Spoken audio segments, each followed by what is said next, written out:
The sound of rain tapping on the bus windows mixed with the soft hum of the engine. It was an ordinary Tuesday morning in Toronto, but no one on the number 43 bus knew they were about to witness something unforgettable. As the bus rolled to a stop near Eglinton Avenue, a woman stepped in holding her son by the hand. The boy, about 9 years old, wore noise-canceling headphones and clutched a small toy car. His name was Ethan, and he had autism. "Good morning," said the bus driver, Tom, with a kind smile. "Welcome aboard." The mother smiled gratefully and led Ethan to an empty double seat near the middle of the bus. She gently guided him in and whispered something that made him giggle quietly. But just as she turned to sit, a tall man in a business suit appeared in the aisle. He had slicked back hair, expensive shoes, and the look of someone who thought he was more important than everyone else. He stopped, frowned, and looked down at Ethan like he was a stain on his shirt. "Excuse me," he said loudly, "I don't want to sit there." Everyone on the bus turned to look. The mother blinked. "I'm sorry, sir. Is there a problem?" The man scoffed. "Yeah. I'm not sitting next to a special needs kid. They make noises. They, act weird. I paid the same fare as everyone else, I deserve a comfortable ride." You could almost hear the air being sucked out of the bus. Ethan looked up, confused, squeezing his toy car tighter. The mother's eyes filled with tears, but she stayed calm. "He's just a child," she said softly. "He's not bothering anyone." The man crossed his arms. "I said I'm not sitting there. You should move him somewhere else. Maybe to the back." A young woman with earbuds pulled one out and glared at him. "Wow, dude. Seriously?" But the man ignored her. He kept glaring, waiting for someone, anyone, to agree with him. The bus went completely silent. Then, slowly, the bus driver, Tom, stood up from his seat at the front. He took off his cap and walked down the aisle, his boots echoing on the floor. His face was calm, but his eyes were sharp. "Sir," he said evenly, "is there a reason you're refusing to sit down?" "Yeah," the man said, gesturing toward Ethan. "That kid shouldn't be sitting there. He should be somewhere else. I've got a long ride ahead, and I don't need distractions." The mother tried to speak, but Tom raised a hand gently. "Ma'am, it's okay. I've got this." He turned back to the man. "You said you paid the same fare as everyone else, right?" The man smirked. "Exactly." Tom nodded. "Then you'll want to hear this." He turned toward the rest of the bus and spoke loud enough for everyone to hear. "In my 20 years driving buses in Toronto, I've met all kinds of passengers, rich, poor, old, young. But you, sir, might just be the most entitled one I've ever met." Gasps rippled through the bus. The man's face reddened. "Excuse me? You can't talk to me like that." Tom stepped closer, his voice firm but calm. "Actually, I can.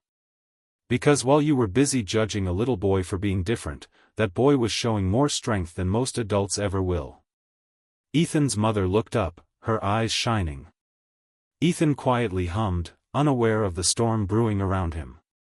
The man clenched his fists. "So what now? You gonna throw me off the bus for speaking the truth?" Tom looked him straight in the eye. "No. I'm going to give you a choice. But before I do..." He paused and looked at the passengers. Every single one of them was watching, holding their breath. "I want everyone here to remember this moment." The bus was dead silent.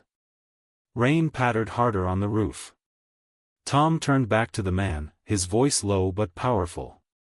"Because what happens next is going to teach you what respect really means." And just like that, the bus fell into complete silence. Everyone leaned in. To be continued in Chapter 2. If you're watching this and believe everyone deserves respect, no matter their differences, hit that subscribe button, turn on the notification bell, and comment your city below backhand index pointing down. Let's see how many kind hearts are watching from across Canada. Chapter 2, The Driver's Powerful Reply.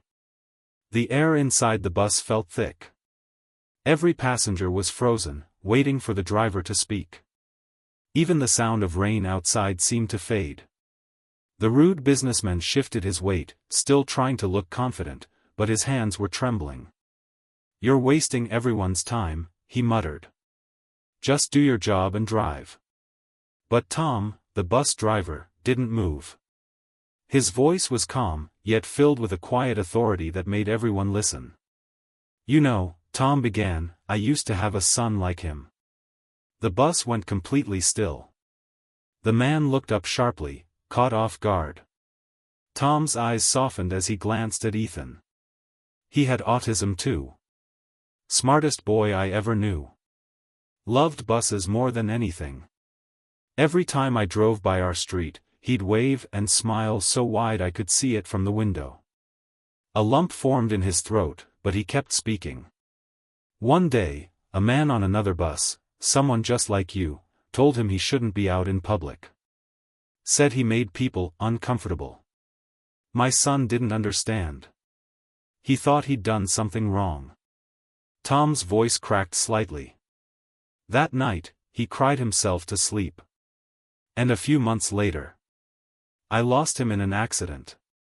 Gasps filled the bus. The man's smirk was gone. He looked down, avoiding everyone's eyes. Tom continued, his voice steady again. So when I see a boy like Ethan, I don't see a problem. I see courage. I see love. I see a reason to keep this city kind. He stepped closer to the businessman, lowering his voice but keeping it strong. You said you wanted a comfortable ride. But comfort doesn't come from money, or fancy suits, or sitting far from people who are different. Comfort comes from compassion. Someone at the back of the bus whispered, "Wow." The man clenched his jaw. You don't know me, he muttered, his voice small now. Tom nodded. Maybe not. But right now, everyone here knows what kind of person you chose to be. There was a heavy pause.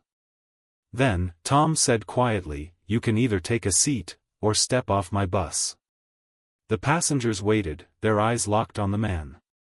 The businessman's face turned red with shame. For a long moment, he didn't move.